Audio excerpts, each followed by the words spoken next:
فضيحة تجنيس تهز الجزائر. الفاف تفتح تحقيقا عاجلا. ليفربول يطارد عمورة ب30 مليون يورو. مدرب بوتسوانا يستفز الخضر قبل التصفيات.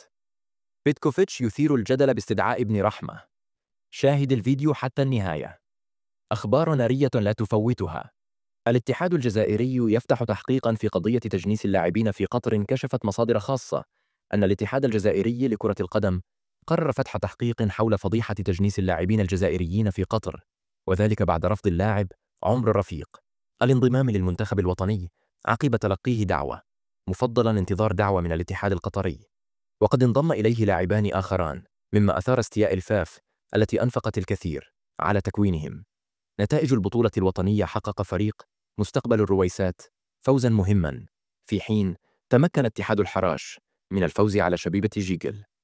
اهتمام ليفربول بضم محمد الأمين عمورة. في أخبار المحترفين: تم ترشيح مهاجم الخضر محمد الأمين عمورة للانتقال إلى نادي ليفربول الإنجليزي، حيث تشير التقارير إلى اهتمام النادي بالتعاقد معه، مع تحديد قيمة اللاعب ب30 مليون يورو.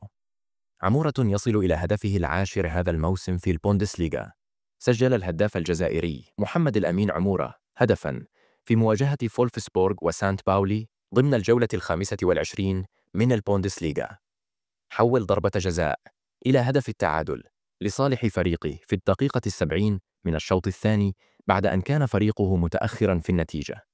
وانتهت المباراة بالتعادل 1-1، حيث لعب عمورة كامل أطوارها. وبهذا الهدف يكون محمد الأمين عمورة قد وصل إلى المساهمة التهديفية رقم 18 في البوندسليغا هذا الموسم، إذ سجل 10 أهداف وقدم 8 تمريرات حاسمة خلال 23 مباراة في الدوري الألماني. مفاجأة غير متوقعة. هل ناقض بيتكوفيتش نفسه؟ أكدت العديد من المصادر الصحفية أن مدرب المنتخب الوطني الجزائري فلاديمير بيتكوفيتش قرر استدعاء اللاعب سعيد بن رحمة نجم نادي نيوم الناشط في الدرجة الثانية السعودية. ورغم أن مستوى هذه الدرجة يعتبر متواضعا جدا مقارنة بالدوريات الكبرى، إلا أن بن رحمة سجل هدفا وحيدا من ركلة حرة مباشرة في 6 مباريات كاملة.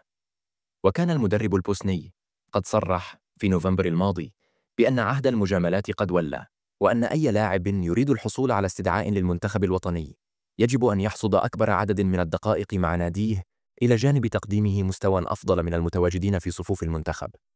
وبالنظر إلى معيار المنافسة، فإن بن رحمة الذي انتقل إلى دوري متواضع ولم يسجل سوى هدف واحد خلال 6 مباريات لا يبدو في وضع قوي للحفاظ على مكانته مقارنة بلاعبين آخرين في مركزه.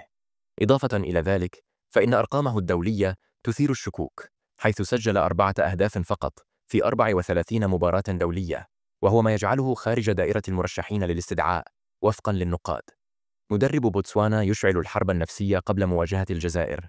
شرع مدرب منتخب بوتسوانا الجنوب إفريقي مورينار موريبولي في حربه النفسية ضد المنتخب الجزائري، حيث أكد مجددا أنه لن يرضى بغير الفوز على الخضر في تصفيات كأس العالم 2026، وستجمع المواجهة بين المنتخبين يوم 21 من مارس الجاري على ملعب أوبيد إيتاني شيلوم في العاصمة غابورون ضمن الجولة الخامسة من التصفيات المونديالية. يذكر أن هذه المباراة ستكون الأولى رسمياً للمدرب الجنوب إفريقي منذ تعيينه على رأس العارضة الفنية للمنتخب البوتسواني يوم 25 من يناير الماضي، بعقد يمتد لمدة 2 عام.